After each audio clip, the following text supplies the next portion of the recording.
السلام عليكم ومرحبا بكم، نتمنى تكونوا على خير. فيديو جديد ان شاء الله. غادي نصاوبوا واحد يعني كتجي بين الكيك و والبغيوش كتجي لذيذه بزاف. غادي نستعملوها، ما غنستعملوش فيها لا الدقيق الابيض ولا سميده. آه كنتمنى تتبعوا معايا الفيديو حتى الاخير. آه كتشوف الشكل ديالها كيفاش كتجي لذيذه وزوينه بالكريم باتيسير، وغنستعملو فيها بيضة فقط. غادي نخليكم مع الصور تشوفوا الفيديو اولا تشوفوها كيفاش جات، وغندوزو مباشرة للمقادير على بركة الله. اذا بالنسبة للوصفة ديالنا ديال اليوم غادي نحتاجو واحد الرشة ديال الملح، واحد الكاس ديال عصير الليمون بالبرتقال، عندنا نص كاس ديال الزيت المائدة، عندنا نص كاس ديال السكر حبيبات، واحد البيضة، قشور ديال سيترون اولا ديال حامض، واحد الخماره فئه 7 ولا 8 غرام، و غادي نصاغبوها بالدقيق الفينو.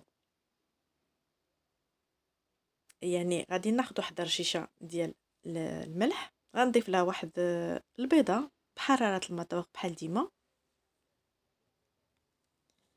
غادي نضيف لها قشور ديال الحامض، واحد نص كاس ديال السكر حبيبات، نص كاس صغير، يعني الكاس ديال العنبه بحال ديما، ولا تقريبا واحد 3 المعالق كبار مملوئين ديال السكر. غادي نخلط البيض مع القشور ديال الحامض مع السكر، وغادي نحاول نضيف هنايا واحد نصف كاس ديال زيت المائده، غادي نضيفه بالتدريج. كما كتشوفوا المقادير بسيطه وكتجي لذيذه بزاف، كتجي بحال شكل ديال بريوش اولا الكيك.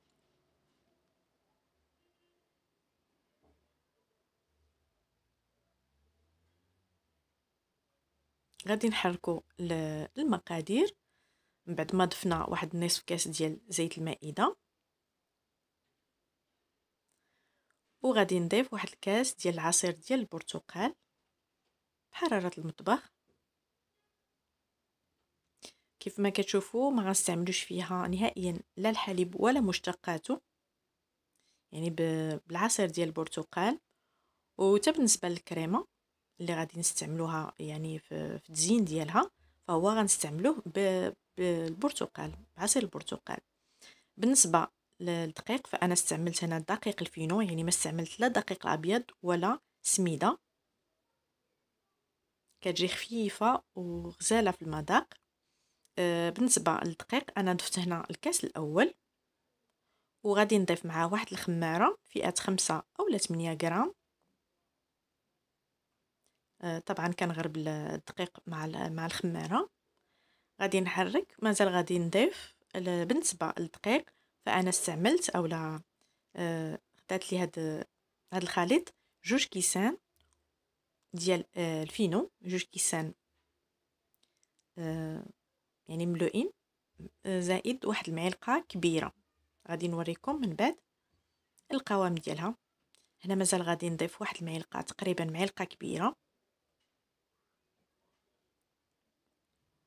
غادي نخليها شويه خفيفه لحقاش الفينو كيشرب، يعني على ما غادي نوجد يعني الاناء اللي غادي نوضع فيه الخليط، فغادي نلقاه، غتشوفوا من بعد انه غادي يشرب، يعني ما غيبقاش خفيف. هذا هو القوام ديال الخليط ديالنا. غادي نخليه واحد شويه على ما نوجد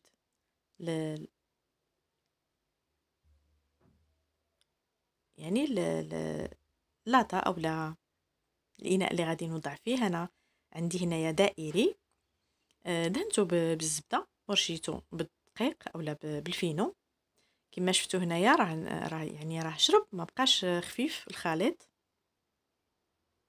غادي نحاول نوزعه مزيان،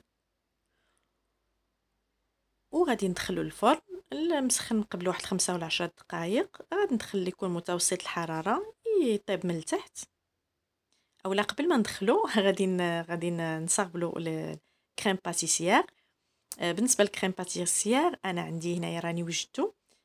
درت انا واحد يعني درته في واحد الجيب حلواني، حيت له غير راس.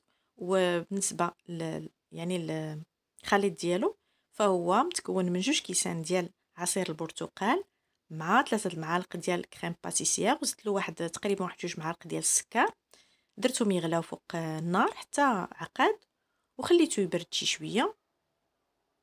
ودرتو في هذا الجيب الحلواني، هو اللي كان من الاحسن يكون هكا شويه متماسك، يعني حتى يبرد شي شويه. وغادي نوزعو، يمكن لي نوزعو بالمعلقه اولا فقط ب يعني بهذا الجيب الحلواني. وغادي ندخلو يطيب. وزينته من بعد فاش طاب، زينته بشويه ديال الكوك اولا جوز الهند بعد ما دهنته بالمربى. كيجي غزال ورائع. كنتمنى الوصفه ديال اليوم تعجبكم وتجربوها. وإلا عجبكم الفيديو بحال ديما ديروا جيم واشتركوا في القناه باش يوصلكم دائما الجديد ديالي. بالصحه والراحه. سلامه.